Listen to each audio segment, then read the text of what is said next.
Hello and welcome to the NESN Patriots podcast. I'm Dakota Randall alongside Zach Cox. For better or worse, I'm leading the effort today. I will be your James Tiberius Kirk, your Captain Barbossa, your Grand Admiral Thrawn, steering the ship of the NESN Patriots podcast. Zach, I think the most logical place to start today is what you did over Labor Day weekend, because you went to Washington State, I believe. I still have no idea what you did. I haven't talked to you about this. It looked like a concert, but why were you in the Pacific Northwest on Labor Day weekend? Oh, it was fantastic. Also, to start off, if I could have bet money on anything, I would have bet you starting off this episode with some Star Wars references and some, what do we get, Star Trek, Star Wars, and was that Captain Barbossa in there? Was that the little Pirates of the Caribbean? Star Wars, and so a Disney duo there, and then, yeah, Star Trek. It was premeditated. Very on brand. Yeah. I appreciate it. Spent the weekend out at the Gorge in Washington, seeing Dave Matthews Band out there. Nice. It was very, very, very, very cool. If anybody ever happens to be in the Pacific Northwest and wants to see a concert, the Gorge, by far, coolest venue I've ever seen. Still running a little slow this week. It was a 6-hour flight to get there, 2-hour drive out there. So we're dealing with some jet lag right now, but we're powering through it. It's week one. Was that a bucket list item? It looked like you had said like it was something you'd wanted to do for a while. Oh, yeah. I've been wanting to go there since college, so it lived up to the hype. Nice. Yeah. That's cool. Well, obviously we are here to talk about the New England Patriots, who will start their season this Sunday at 4:25 p.m. against the Philadelphia Eagles. We're also in front of the Gillette Stadium renovation project, which, they're going to reveal it tomorrow officially, I believe, with a ribbon-cutting ceremony at 6 p.m. We were just looking over there. There's definitely still some progress to be made. They're not quite done. There's a lot of construction vehicles moving around. There's still some concrete to be poured. It looks like they're sort of up against it right now. I guess before we even get into the actual football, I guess, do you like what you've seen so far? I mean, obviously the lighthouse it's a symbol, if you know what I mean. I think I like it. I think I overall like what they're doing. I like the scoreboard, but I guess, what are your overall thoughts? Do you like what you've seen? I think it looks cool. Yeah, I think it's gonna make the stadium louder, which I think is a good thing. Yeah, I agree. A lot of people have talked for years about how the kind of overall noise and vibe at Gillette isn't quite on the level of some of the other stadiums around the NFL. I don't know. I think the double Gillette Stadium sign up there is a little redundant. Yeah, you pointed that out. I agree now. I want to see exactly what kind of like the inside of this entire thing is going to look like, this whole new edition. But once it's done, I do think it'll be better. I agree with you. The video board is very cool. It's kind of stretches all the way across the end zone. So I think it'll be an improvement. But they only have, 3 more days to get all this done, so running low on time. Yeah, and the one thing, too, no signs yet of a Tom Brady statue. I know everyone's wondering if that's going to be part of the festivities this weekend. Obviously, the Patriots honoring Tom Brady with what sounds like at least a halftime ceremony during Sunday's game. We don't know much beyond that. Ty Law yesterday said that a lot of the former players will be here. We'll see if they're involved in some sort of pomp and circumstance. I don't know. Do you have any sort of thoughts on the whole Brady thing? I think we've all talked about it. Spoiler alert, he was a great player. There's not really much to add there. No, I mean, I think it'll be a good moment for the fans and everything, especially after everything that's gone on these past, 4 or 5 years between his exit, the time in Tampa, their retirement, the unretirement, the re-retirement. I think it'll just be good to kind of tie a bow on all of that and just say, okay, he is now Tom Brady, Patriots legend, who will be kind of in the mix going forward. You don't have that weird sort of detachment from the Patriots, or between the Patriots and Tom Brady. I think they're probably going to blow it out. I mean, if their Super Bowl banner-raising celebrations in the past are any indication, you'll see some pyrotechnics. You'll see all sorts of crazy shit. It's crazy stuff. Excuse me. Whoa! We'll have to beep that out, Chris. But it'll be. Yeah, I'm sure you'll see a lot of old familiar faces back in town, and they'll make it a big deal. Yeah, the one thing I've thought more as we get close to this is I'd love to know Bill Belichick's real thoughts on this ceremony happening during week one. He's saying all the right things about Tom Brady now. He's really giving him a ton of praise. Obviously, I mean, he's not going to, kick dirt on the guy as the thing comes up.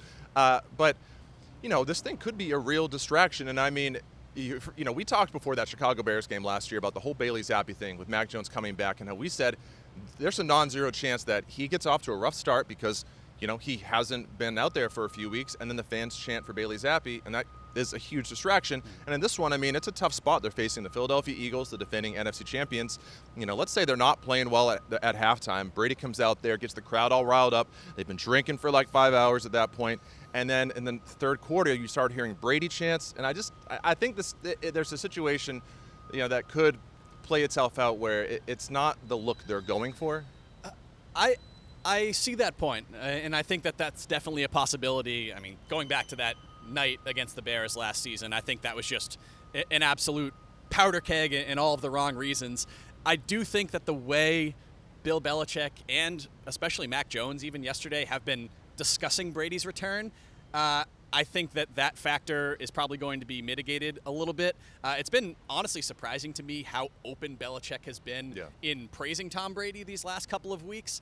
Not that he was going to kind of go out of his way to criticize him, but a lot of the questions that he's been asked, it wouldn't have been at all surprising for him to say, yeah, like, I love my time with Tom, but we're really focused on the Eagles. We're really focused on the Eagles. He's gone on 4, 5, 6 minute kind of soliloquies about how much Tom Brady meant to him and the franchise and just how great of a player he was. And that's happened multiple times during the lead up to this game. And then you heard Mac Jones on the radio on WEI yesterday saying that he's actually talked to Brady and Brady's helped him out a lot. And he was somebody who really went out of his way to sidestep any Brady-related questions in the last couple of years. So it does seem like, even though it's obviously a big story and is a potential distraction, could be overshadowing some things, it doesn't seem to be in sort of a negative connotation that way. Yeah, and I will say, if you're looking for reasons to not be worried about this becoming a distraction, I say look at the 2021 game against the Bucs. I mean, Brady coming back in. We talked about that thing a lot leading up to that game, and the Patriots should have won that game. I mean, it was close at the end. Nick Folk missed field goal. Patriots should have gone for it on 4th down, not to rehash it. But Mac Jones came out and played well, and I think overall the Patriots handled themselves well that night. So at the end of the day, I think the people in the building know how to handle these kind of situations, and I think they'll be all right. But let's get to the actual game. Obviously, tough spot for the Patriots. Tough game for the Patriots. We'll get into this. I think it's as good a spot as they could hope for in terms of getting the Eagles, but obviously you can make a case that the Eagles are the class of the NFC, certainly one of the top 2 teams, maybe one of the 2 or 3 best teams in all of football. And they're bringing most of their guys back. Some changes on defense, but a lot of those guys on offense are back. This is going to be a really difficult game for the Patriots, I think. Spoiler alert, I think the Patriots are going to win this game. I think you're on the other end of it, Zach. So, what do you expect to happen in this game and why? Well, it's funny that you just mentioned the Brady-Bucs game from a couple years ago. I see a very similar situation playing out. The Patriots keep it closer than a lot of people expect, but then they're unable to pull it out in the end. I think this game's going to be a close Eagles win. But if you're kind of checking the boxes against the Patriots in this game, I think there are 3 primary ones. One, obviously the Eagles, phenomenal pass rush, probably the best pass rush in the NFL. They had 70 sacks last season. That was tied for 3rd most in league history. They added Jalen Carter. They added Nolan Smith. They just have a ton of dudes up front. A lot of dudes. A lot of dudes on that defensive line. And the biggest question that we've been talking about with the Patriots all preseason is that their offensive line, there's been so many moving parts. There's been injuries. We still don't know with absolute certainty who's going to be starting at right tackle. So that is a matchup that seems to decidedly favor the Eagles. Number 2 on there, the Patriots for years have struggled to defend mobile quarterbacks. Jalen Hurts, obviously one of the best mobile quarterbacks and quarterbacks, period, in the NFL. I do think they're a little bit better positioned to do that than they have been in years past. They got a lot more speed on this defense between all of the kind of linebacker safety types that they have. Maybe we see Marte Mapu playing a little bit in that role. And then thirdly, just the wide receivers against these Patriots cornerbacks. There's some talent in this receiving core. You got A.J. Brown, you got Devontae Smith, you got Dallas Goedert as the tight end. And I like the Patriots secondary. I like the potential of their cornerback group. But this is you're going to see Christian Gonzalez starting as a Week 1 rookie. I think we like the potential that we saw from him in the preseason, but it wouldn't at all be shocking if he allows a 60-yard touchdown to A.J. Brown in this game, because he was not a lockdown player by any means. And then you got Jack Jones, who's also kind of hit or miss. Jonathan Jones missed a lot of time due to an injury. So if you combine all those factors together, it's easy to see why a lot of people are saying, oh, yeah, the Eagles are going to easily win this game. Yeah, and I agree with you. The biggest thing that could undo the Patriots in this game is that offensive line. I mean, the Eagles have a great offense. The Patriots are going to have to score points in this game, obviously, and I think they're going to have to score potentially a lot of points. And so to do that, they're going to have to be able to throw the ball. They're going to have to execute, a real NFL passing attack.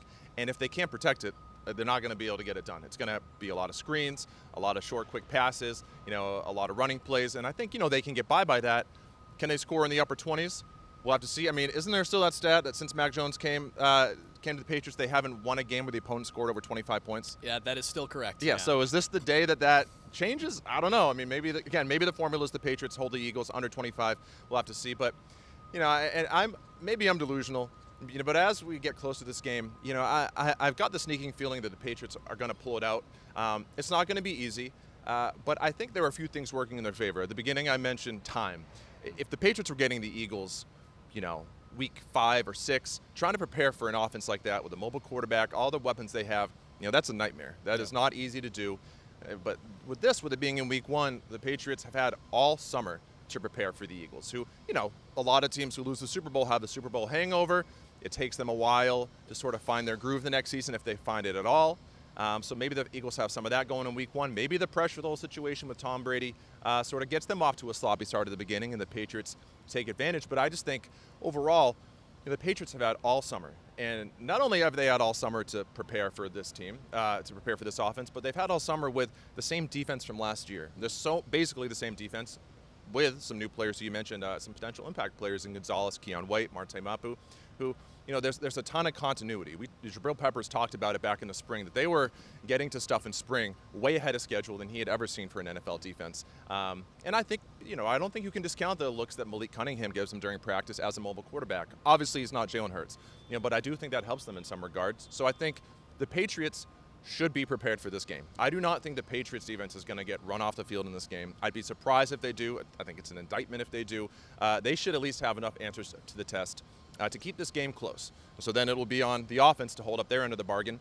And, I think this sets up well for the Patriots offense where, I think we saw it in the Super Bowl last year. The Eagles defense statistically, led the league in a lot of categories, but I think they were really overrated. And I think you saw that in the Super Bowl. I think by the end, they exposed themselves as a team that really couldn't cover man-to-man, that they were a zone coverage team.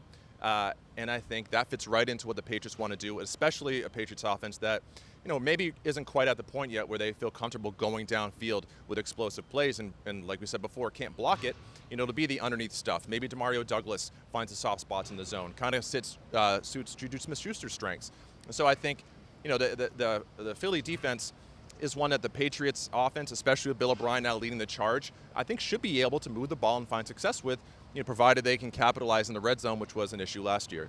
But I think, added on to that, there have been some big changes to this Eagles defense. They've lost a lot of key players on that side of the ball, really at all 3 levels. And going into the season, I mean, Nakobe Dean, who barely played last year as a rookie, I think he's in line to be their starting Mike linebacker. Is he ready for that? They have some young guys up front, and Jalen Carter and Jonathan Davis, one a rookie, and then the other Davis, who didn't really play it all last year. Is he ready, for this kind of role in Week 1? Will they replace Gardner Johnson at safety too, right? And the 2 new coordinators as and well. I mean, you see a lot of the big-time names on this Eagles team are back. But you got a new coordinator on offense, you got a new coordinator on defense, and the fact that, as you mentioned, I think the biggest factor is that the Patriots have had 6 months to prepare for this game. I think you saw them preparing for it in training camp. When we would see during some of those later training camp practices, it would be 7 reps for Mac Jones, and then, oh, hey, Malik Cunningham's coming in for 1 rep. Got to make sure you know how to defend a mobile quarterback. Then he subs back out and then comes back in and runs the normal thing. They've been preparing for this one game basically all summer, and I agree with you. It's the exact time. If you want to play a team that's as talented as this Eagles team, Week 1 is the time to play them, especially when you have a coaching staff that's as intelligent as this Patriots one. Yeah, and like we said, Gannon out, Desai in, not as much experience. Again, a new cast of characters on defense. I think for me, that's advantage Bill O'Brien. I agree with you. At the end of the day, it's going to be a close game, but I think the Patriots start fast. Eagles figure their stuff out at halftime. You make it competitive, and then the Patriots figure it out in the end. I like the Patriots. Let's go. I'm going to say they break that streak that we were talking about, the over 25. I say Patriots 27, Eagles 24. Bold prediction. Mark it down. So let's segue into that, into our overall predictions for this Patriots team, just in terms of what their record's going to be. Will they be a playoff team? I think the expectations are so low, probably the lowest I think they've been at any point, really, in the last 20 years. I think they were higher for the Cam Newton year, at least relatively speaking. There are a lot of people that are projecting them to get 5, 6, 7 wins. Where do you nationally see that? too? They're Nationally, yes. like you. I've been listening to. You listen to the podcast. You read these kind of NFL preview pieces from ESPN and some of these other national outlets. The Patriots just kind of aren't even on anybody's radar, really. Yeah. Which some of it isn't surprising, I guess, given the talent of the rest of the division and the rest of the AFC and just how kind of dysfunctional the Patriots were last year. I personally think the Patriots are going to be substantially better this year than they were last year, especially on offense. I mean, people are discounting just how big of a jump Bill O'Brien is going to be compared to what they had with Matt Patricia last year. I don't think they're going to be a Super Bowl contender. I don't think they're the best team in the AFC by any means. But I think they get back to 10 wins, they get back to the playoffs, and the kind of trajectory is pointing upward after this season. I think at the very least it's going to be much less dysfunctional than what we saw from them a year ago. Yeah, I think barring injuries, right? Yep. I think you're certainly going to look up at the end of the season and go, that team was better than the one last year. It's certainly more watchable. You kind of stole my thunder saying 10 wins, so I'm going to bump it up and go to 11 Woo! just for the heck of it, even though I'm really at 10-7. But let's call it 11-6. I don't feel great about it just because the schedule is so difficult this year. I mean, on paper they have like the second hardest schedule in the NFL, but that's on paper. I mean, remember last year we thought, given their offseason changes, the Broncos, even the Browns, even the Colts, the Raiders, the Dolphins, all those teams were going to finish well above the Patriots in the standings, and either not all of them, but all but one, I think, finished below them in the standings. We're just about with the same record, so these things don't always play out as you think. And related to that, I think the reason the Patriots are going to surprise people and win 10 or 11 games is I don't think they're going to be the AFC East doormat. I think that's a popular take.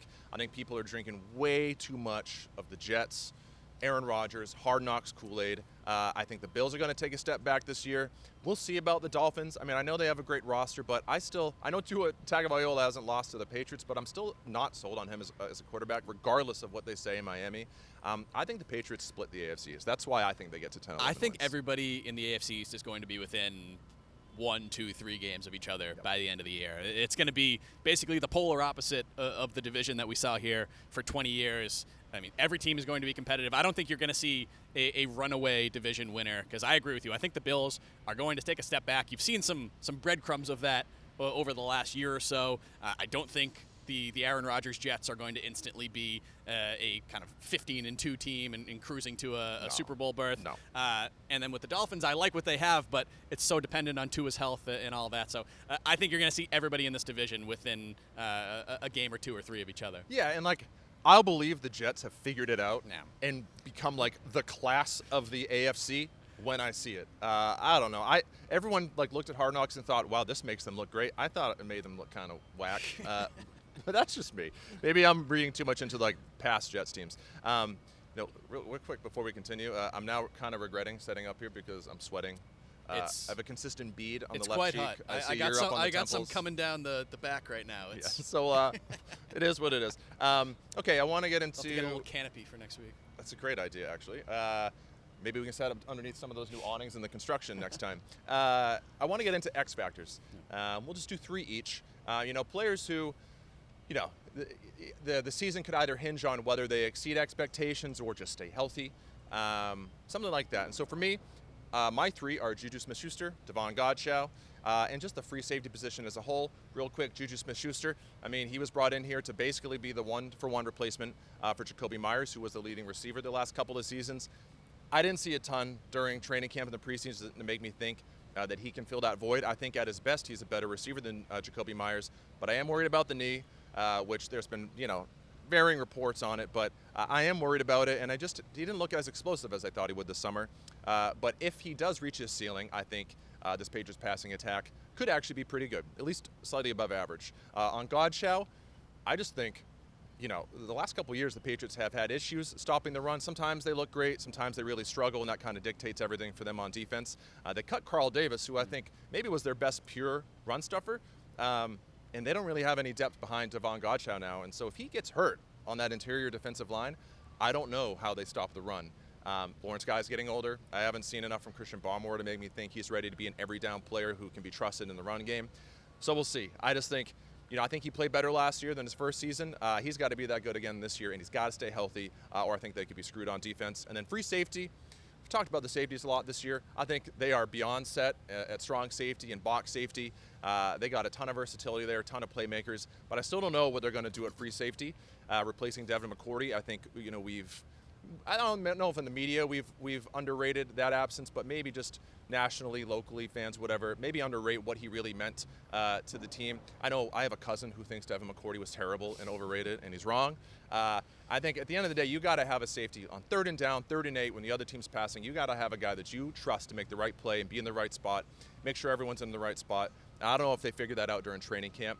Could be Adrian Phillips, could be Jalen Mills, maybe Duggar gets a look, maybe Mapu by the end of the season is in that spot, even though I think he's more of an outside linebacker right now. But I just think until they figure out free safety, I'm concerned about it. But if they do figure it out, I think that raises the ceiling of their defense. Yeah, absolutely. I'll touch on that free safety one before I get to mine. Just, I think that the ceiling of this group might actually be higher now that Devin McCourty is not there, which sounds kind of counterintuitive because McCourty was such a good player for them for so long. But I keep going back to comments that Jabril Peppers made back in the spring, I believe it was. He was saying Devin McCourty was great. Obviously, we're going to miss him, but when he was on the field, you kind of knew what he was doing. When you replace him with some sort of amalgamation of Peppers, Duggar, Jalen Mills, Adrian Phillips, maybe some Marte Mapu, you're going to have a lot of different guys that you can throw onto the field, and the opposing quarterback, especially if it's a young quarterback or an inexperienced quarterback, he's not going to know, okay, that's the free safety, that's the strong safety, this guy's playing sub linebacker right now, this guy's in the slot. And then all of that can change after the snap, too. So I think it's going to add a lot of unpredictability. But you need a lot of communication when you have something like that, when you have guys switching positions so often, and you just lost your primary defensive communicator in Devin McCourty. So yeah, it wasn't a question mark for like 12 years. Now it is a question mark. It is. And I think, again, I like the talent that they got there. I like the versatility. But it wouldn't be shocking if you see some growing pains early on, just as everybody's trying to kind of figure out what their exact role is, and that could potentially lead to some busted coverages early, which could be dangerous against some of the teams that the Patriots are playing. My 3 X factors, Trent Brown, left tackle. I think he had a pretty strong summer just based on availability. I don't think he was perfect from a performance standpoint, but the fact that he was out there for basically every training camp practice after the first, week or so. Yeah, Trent Brown will be on this list for as long as he's in New England. Trent Brown, he does not enter the season with any kind of active, imminent injury concerns. Obviously, that's a constant concern with him given his history. But he does seem to be kind of locked in there at the Patriots' left tackle spot, somebody that you can rely on there. And I know we're of both of the same opinion that the Patriots can scheme around one potential offensive line weakness. If they got a question mark at right tackle, as long as those other 4 guys are there and they're solid, I think they'll be okay. So if Trent Brown is there and playing to his the level that he can play at, I think the Patriots are going to be pretty set on offense. But if you lose that, if that becomes a question mark, then I think things could really go south for this entire Patriots offensive line. So he's number 1 on my list. Number 2, Christian Gonzalez, who I mentioned earlier. He's a first-round rookie, going to be starting from day 1. I expect him to play probably close to every snap for this Patriots team. Again, I love his talent. I love his potential. I love his kind of overall skill set. He brings something that the Patriots didn't have at that position. But he's also young. He's kind of raw. He just turned 21 this past summer, and he's going to be facing some very, very good wide receivers early in this season. So it's going to be kind of trial by fire for him. I'm going to be very interested to see how he's able to handle that. And then number 3, Zeke Elliott. I don't think he needs to be old school Zeke for the Patriots. But he has to be out there. He has to be out there, and he has to give the Patriots more than they got from that number 2 running back spot last year. Ramondre Stevenson's still going to be the number 1. I think he's poised to have a very good season.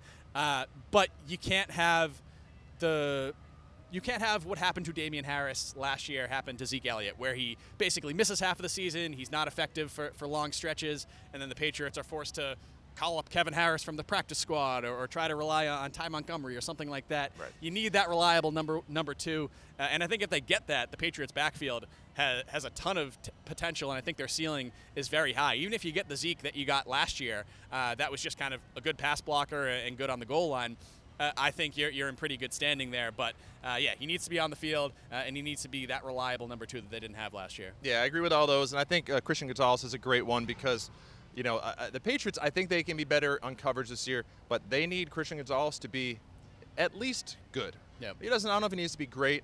I don't know if he needs to be like Sauce Gardner, immediately shut down the other team's number one receiver, but he's got to be good, and so does Jack Jones, I think. I think people who are expecting Christian Gonzalez to be Sauce Gardner from week one You'll be disappointed. are going to be disappointed. I do think that that's probably unrealistic expectations. I think he's going to be good.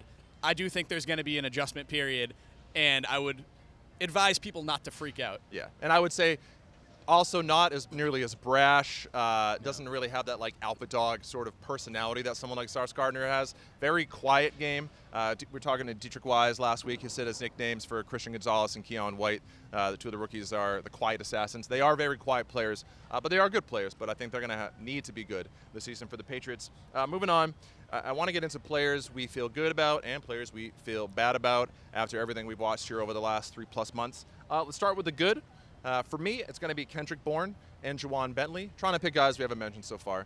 So I'm going to go Kendrick Bourne. I still don't know if he's like, in one breath I say I think he might lead the Patriots in receiving yards this season and be their top receiver. On the other side, I don't know if he's actually going to play over Devontae Parker and Juju Smith-Schuster if the Patriots run a lot of 12 personnel. But I think, especially compared to last year, you have to feel a lot better about what Kendrick Bourne did this summer, just his overall mentality. I think Mac Jones really loves throwing to him. And he brings, especially with Tyquan Thorne not being able to get on the field, he brings a speed and playmaking ability that they really don't have in the receiving corps, at least reliably so. I think if he stays healthy, he could be much more like the player we saw in 2021, if not better. And he's also like in the best shape of his life, he said. He looks like it on the field. I think he could have a really good season. Yeah, Bill Belichick's had a lot of praise for him lately, too. And the kind of praise, notable, and the kind of praise where it doesn't just sound like he's just saying it. I think he genuinely feels that way.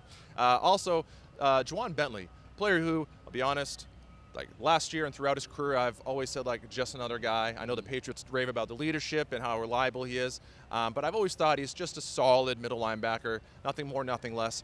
I thought he looked a lot better this summer. I thought he looked more explosive. I thought he looked like he might factor more in the pass rush this season. I just think he's, he played at a high level, and I think he's really has taken that big step with leadership. Being the leader of the defense, kind of replacing Dante Hightower in that respect. I just think he's a huge part of this team, and I think he's another player who has an X factor. Like if he gets hurt, and you can say this about every player, but if he gets hurt, that's one who I really don't know who they replace, because I think they're so weak at linebacker that they need Juwan Bentley to be really good this season. But those are two players who, provided they stay healthy, I feel really good about what they did during the spring and summer, and I think they'll have good seasons for the Patriots. And Bentley's probably going to be the new green dot guy on defense, too. We're replacing Devin McCourty. Most teams do have a linebacker playing in that role as like the primary defensive communicator. But for the last several seasons, it's been McCourty kind of leading everything from the back end. I think even more of that leadership and actual physical on-field communication is going to transition to Bentley this season. And I agree with you. I think he's an underrated player for sure, and I think he had a strong summer. Yeah. My two, first off, one of the guys I mentioned earlier, Jabril Peppers. I don't know what exactly his role is going to be this season. He's going to be in that safety mix. But I think he's going to be much more impactful this year than he was last season. And I know he's going to lay guys out in special teams too. He hits like a truck, and I thought he was a solid player for them last year. Solid kind of depth safety, special team type guy, especially at the end. Yeah, but he was coming off a torn ACL. Players usually don't look quite the same in their first season back. That sometimes is a 2-year injury. Now that he's 2 years removed from that injury, seems to have taken on a much more vocal role in this Patriots defense. He's a versatile guy. Bill Belichick has raved about him, and I think he's going to have a more prominent position on this defense in that whole kind of multifaceted safety group. So I think you're going to see some good things from him this season. And then the other one I'm feeling good about is a guy that we haven't really touched on that much, Mac Jones, quarterback of the Patriots, number 10. Kind of important, yeah. Kind of important. I think it goes along with the Bill O'Brien thing. I think the Patriots offense is just going to be so much more cohesive and adaptable and professional under O'Brien. I think that's really going to benefit Mac Jones. We've heard him talk about how much he loves playing for O'Brien already. I think O'Brien's going to implement a lot of the Alabama concepts that Jones was used to playing with back in college. Like a blend of classic Patriots offense and Alabama offense, I think. That seems to be what we're expecting from this offense. Some core kind of Patriots tenets with some wrinkles from the college game from Alabama, like the RPOs, like some more motion, things like that. And I think it fits Mac Jones well. I think he and O'Brien are a good match, and I think you're going to see a resurgent season from Mac Jones. I don't think he's going to suddenly kind of thrust himself up into the Patrick Mahomes, Joe Burrow, whoever you want to put in that top tier. I don't think he's there, but I think Patriots fans are going to be feeling more similar to how they felt about Mac after his rookie year, certainly than how they felt this offseason. Yeah, I think the best way I can put it with Mac Jones is I think he looks like how you would have wanted him to look going into his second season. Given like what we saw year one and what you would expect that slight year two bump to be, I think that's where he looks like he is. It's too bad that it's occurring in year three and not year two, but that is what it is. And Peppers, I agree with you. And I think one thing about him that's important is I think he's key to the identity they like to form on defense. Talks a lot of trash, big personality in the locker room. I think, kind of a throwback Patriots player type in that regard. He would have fit in really well in those early 2000s teams. I think he's a key part of the DNA in the locker room. Players who I don't feel quite as good about, I'm not saying they were terrible or they're going to be bad this season, but I just really wasn't thrilled with what happened during the spring and summer. Marcus Jones and rookie specialist. I'm looking at my notes. I have terrible handwriting. The handwriting is tough. It's worse than chicken scratch. Marcus Jones and the rookie kicker Chad Ryland and the rookie punter Bryce Behringer. On Marcus Jones, I think going into, he was one of the players you felt best about coming out of last year. Kind of that like Deion Sanders light role for the Patriots, contributing in all three phases. And after the summer, I honestly don't even know what role he has. I don't think he was particularly good on defense when he was out there. I don't think he was bad. I just think the more you see him play, the more the size and how short he is comes into play. He's just late or not able to get there on a lot of plays. And we didn't see him get any run on offense during the summer.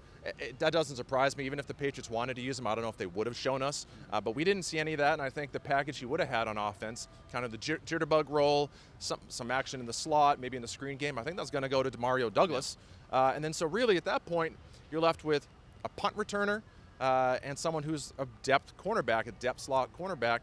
And I just think that's a disappointment given his skill set and what he showed last season. Definitely doesn't seem like he's going to be the number one slot cornerback going into this season, which seemed to be that was his projection. Yeah. You're saying, okay, well, Marcus Jones, he's probably going to be that top slot. I mean, I would say Miles Bryant is probably still over him in that hierarchy, depending on whether the Patriots want to use Jonathan Jones there or not. But, yeah, he's not a player that you came out of training camp saying, oh, man, watch out for Marcus Jones in year two. I mean, I think you could argue he's fifth in the depth chart because I think their top ideal cornerback grouping is Christian Gonzalez on the outside, Jack Jones on the other side, Jonathan Jones back in the slot, and then based on what we saw, Miles Bryant, the backup in the slot, and then that leaves Marcus Jones as the fifth guy. And that's just, again, going into this year, you're like, he could be an electric player for the Patriots, and I'm not expecting it as of right now. And then the rookie kicker and punter, listen, they're rookies, and they had some good things in training camp, some bad things. Chad Ryland was up and down, huge leg.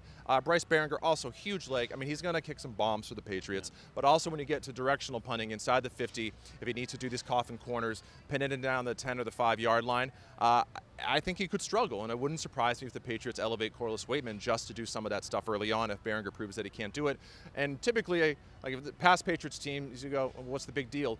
But we talked about it a lot. I think the margin for error for this team is very slim, and especially with the schedule. They got to be winning on those margins. They have to win on the margins. They with a tough schedule, they got to do everything right. And if they have, a field goal kicker missing an extra point or missing a 40-yard field goal, the punter bombing the ball into the end zone and giving the other team good field position, I think that could really come back to bite them. They need those guys to not do those kind of things, but I think it's a legitimate concern right now. Yeah, I mean, it's a gamble going into a season with a rookie kicker and a rookie punter, especially a rookie kicker. Yeah. Because Patriots fans have been very fortunate over the last 20-plus years. Basically, outside of one 4 to 5 week window in 2019, they've been able to go straight from Adam Vinatieri, Stephen Gostkowski, to Nick Folk, who was one of the league's most reliable kickers over the last 3.5 years. Now you're trusting that to a guy in Ryland who they clearly like. They traded up to draft him. He's got a much stronger leg than Folk, but I don't think anybody who watched him this summer said, "Oh wow, he clearly won that job over Nick Folk." It seemed to be more of, "Okay, he's young, we like his upside, he's a draft pick, we're going to go with him." Yeah. And that's dangerous early in the season. I was talking to Joe Cardona, the longtime long snapper, the other day. He said those guys are going to need to learn to be accountable to the locker room, which I thought was interesting. He's basically like, "Hey, you guys are young, you got roster spots, but you haven't really earned anything yet, and you need to kind of handle yourself like professionals and do what you need to do." And again, if this is a team that expects to win some close games, you need your rookie kicker to be able to handle that pressure. Yeah. I'll go quickly through mine because we already touched on both of them a little bit. Right tackle, you don't really know what the Patriots have right there right now. I would say Calvin Anderson probably projects as their week 1 starter there, but he's a guy who didn't practice at all until last week. He had a really serious illness that caused him to miss all of training camp. Also has spent very little time at right tackle in his NFL career. So that's going to be a bit of an experiment there. Super nice guy, by the way. Oh, super nice guy. Awesome guy. And can solve a Rubik's Cube behind his back. Smart dude. Yeah. But you don't really know what you're getting from him there. Behind him on the depth chart, you got City Sow, who played guard in college. You got Vidarian Lowe and Tyrone Wheatley Jr., who just joined the team like 2 weeks ago. Riley Reif, you don't know when he's going to be back. He's on injured reserve. You don't have Connor McDermott at all this season. So that's really kind of the Patriots are kind of in the same situation they were last year, where they could be just cycling through guys at right tackle, which, again, I think they're better equipped to handle than they were last year. Still a major question mark. And then my other one was, you touched on it earlier, Juju Smith-Schuster. I don't feel bad about him right now. I don't think he had a bad summer or an awful training camp or anything like that, but he didn't really flash the way that you were maybe hoping the player that the Patriots signed to replace Jacoby Myers would. Maybe he's just more of a game player, maybe somebody with his kind of run after catch ability that just doesn't really show up on the practice field, where you're not actually tackling and you're not playing to the whistle.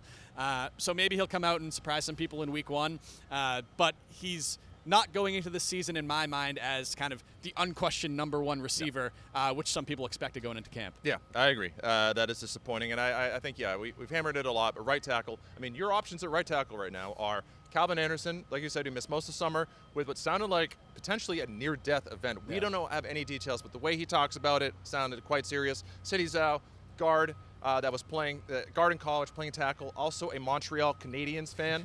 He's from Quebec, so that's a big boo. And then 2 guys in Lowe who only hit, 4 games at tackle in the NFL. And then 1 game at tackle. 1 game at 3 tackle. 3 game on special teams, 1 game at tackle. 1 game at tackle. And then Wheatley, 0 games. Riley Reif, who was really bad this summer, which is why I say just do Mike Onwenu. Or at least early on, give yourself the best chance to win. It would make sense. But, all right, we got a couple things left. We'll go through these quick. I want to do a bold prediction. Can be anything you want. Can be super spicy. Can be mild, if you want to talk about the Buffalo Wild Wings meter that they do. Wherever on that spectrum you want to fall. For me, I'm going to do Keon White leading the Patriots in sacks. I almost went Ramondre Stevenson, setting the all-time Patriots single-season rushing record, which I still might predict that, but I feel less confident about that with Zeke being here. Keon White, I mean, it's a bold prediction. It's probably going to end up being Matthew Judon or Josh Uche, but I don't know. There were times with Keon White this summer where I thought that's the most purely talented guy on the Patriots defense.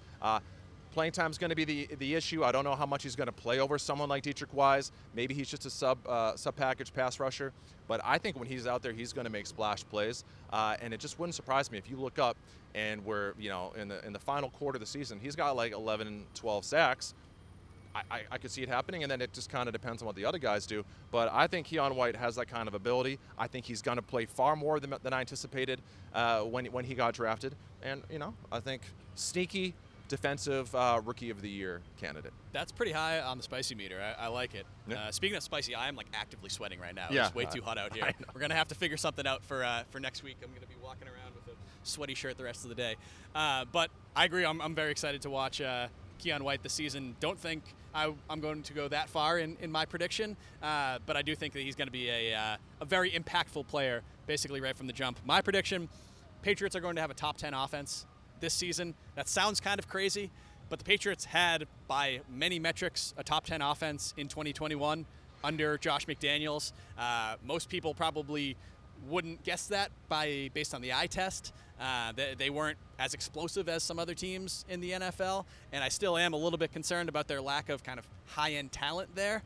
But I do think that between Bill O'Brien's influence, Mac Jones' improvements, and as long as they can keep most of these skill players healthy, I do think that they have enough talent and enough coaching prowess to get back into that 10, 11, 12 range in terms of DVOA and points per game and whatever metric you want to use. Again, not saying that they're going to become the Kansas City Chiefs, but I think people are going to be surprised with how much better this Patriots offense looks than last year. Yeah, I agree. Again, I think it starts on the offensive line, but I think not a lot of explosive talent on offense, but I think they have a chance to be a sort of a greater than the sum of their parts offense. A lot of good players, and I agree. I could easily see a top 10 offense for the Patriots. Final thing I want to get to, a lot of people have talked about it all summer. I think Chris Sims recently said he thinks could be Belichick's last season, 1 to 2 years max. Who knows what he really knows, but that's what he said. We're all wondering how much longer does Bill Belichick have to coach? But the other part of that question is, what does he have to do for that not to be his decision? Because right now I think it is still his decision how long he coaches. But what has to happen this season for that not to be his and for, the Krafts to step in and say, all right, we're ripping the Band-Aid, Gerard Mayo. Let's get going. For me, I think it's got to be 7 wins. Yeah. It's got to be 7 and up. If you start talking 6, which would be, what's that math? 6 and 11. 6 and 11. Yeah. If you're 6 and 11, I still think he escapes, but all bets are off at that point. I think you really got to start looking at it because they're too good. They have enough good players. They should not be winning only 6 games unless there's a huge injury. I think 7 and up, he's safe. 7 or anything below that, and look out. I think sub 500 is when you start getting into the lookout territory. I do agree that it would probably take 5 or 6 for Kraft to even seriously consider that, but you just hear what he said the last 2 off seasons. He's come out and unprompted said, hey, this team needs to get back to winning playoff games. Hey, this team needs to get back to winning playoff games, saying that he's been so disappointed by the fact that they haven't been on that level the last couple of years. I think a successful season for the Patriots is get back in the playoffs, win a wild card game. I think that's I think a lot of people would say, okay, this was a good year.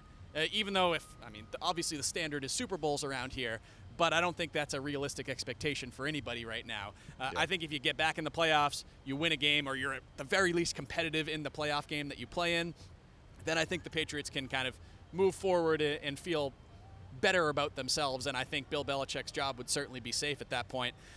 But if they finish sub 500, if they miss the playoffs, they extend that that streak of years without a playoff win to 5, and if there's any sort of kind of dysfunction surrounding the team, whether it's, I don't know, something, Mac Jones gets injured and then you have to deal with that whole circus again, or if there's some sort of controversy away from the field, then I think that Bill Belichick's job is less secure now than it has ever been in his Patriots career. What would actually have to happen for him to get fired, especially because he could be within a season of breaking Don Shula's record, that I don't know. But I think anything below 500 gets you into a territory where it could become a legitimate possibility. Yeah, and I think at the end of the day, a huge variable in this is just how does it look. Yeah. Because again, I think you could look up at the end of the season and go, same record, but the arrow pointing up based on the way they looked. If that's the case, played a lot of tough teams close, didn't have all sorts of chaos. Mac going Jones on back in the right scenes. direction. Yep. Yeah, I think that's good, but it could go the other way too. So we'll have to see. Well, that'll do it for us. We both have to go grab towels. I need water. I have to buy a new shirt. Yeah, yeah. There's a lot of shirts around here, or stores around here at Patriots Place. So we'll go take care of that. We're going to talk to players today. We're going to go to Patriots practice soon, see how that's all going. But yeah, anything else that you have to add? No. Nice job in your hosting debut. Thank you. I'll try and come up with more Star Wars references for next time. So you can follow me on X, the Musk app, at Dak Randall. You can follow Zach at Dak Randall NESN. Zach Cox NESN. What did I say? You said Dak Randall NESN. Going back to my at Zach Cox NESN. And you can follow NESN.com for all of your additional Patriots updates and updates on Patriots Eagles as the game approaches. And thank you for listening.